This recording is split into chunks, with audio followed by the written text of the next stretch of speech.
യോഹന്നാൻ 14:27. സമാധാനം ഞാൻ നിങ്ങൾക്ക് തന്നേച്ചു പോകുന്നു. എൻ്റെ സമാധാനം ഞാൻ നിങ്ങൾക്ക് തരുന്നു. ലോകം തരുന്നത് പോലെയല്ല ഞാൻ നിങ്ങൾക്ക് തരുന്നത്. നിങ്ങളുടെ ഹൃദയം കലങ്ങരുത്, ഭ്രമിക്കുകയും അരുത്. ഈ വാക്യം യേശുക്രിസ്തു തൻ്റെ ശിഷ്യന്മാരോട് പറയുന്നതാണ്.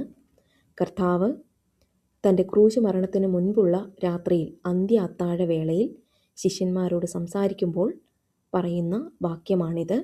ഈ വാക്യം എന്ന് പറയുന്നത് അദ്ദേഹം തൻ്റെ ശിഷ്യന്മാർക്ക് ശാശ്വതമായ സമാധാനം വാഗ്ദാനം ചെയ്യുന്നു. താൻ ഇനി അവരോടൊപ്പമില്ല എന്ന് കർത്താവിനറിയാമായിരുന്നു. തൻ്റെ വേർപാടും ഭാവിയിൽ തൻ്റെ ശിഷ്യന്മാർ അനുഭവിക്കേണ്ടി വരുന്ന പീഡനങ്ങളും അവരെ അസ്വസ്ഥരാക്കുകയോ അവരുടെ മനസ്സ് വിഷമിപ്പിക്കുകയോ അവരെ ഭയപ്പെടുത്തുകയോ ചെയ്യരുത് എന്ന് അദ്ദേഹം ആഗ്രഹിച്ചിരുന്നു.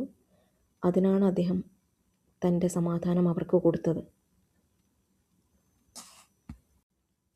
പരിശുദ്ധാത്മാവ് അവരെ നയിക്കുകയും ശക്തിപ്പെടുത്തുകയും ചെയ്യുമെന്ന് കർത്താവ് വാഗ്ദാനം ചെയ്യുന്നു.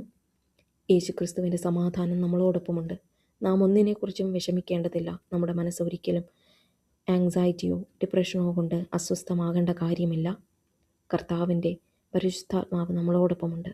പരിശുദ്ധാത്മാവ് നമ്മെ നയിക്കുകയും നമ്മെ ശക്തിപ്പെടുത്തുകയും ചെയ്യും. നമ്മുടെ ജീവിതത്തിലെ പ്രയാസകരമായ സാഹചര്യങ്ങളെ കീഴടക്കുവാൻ നമ്മളെ സഹായിക്കും.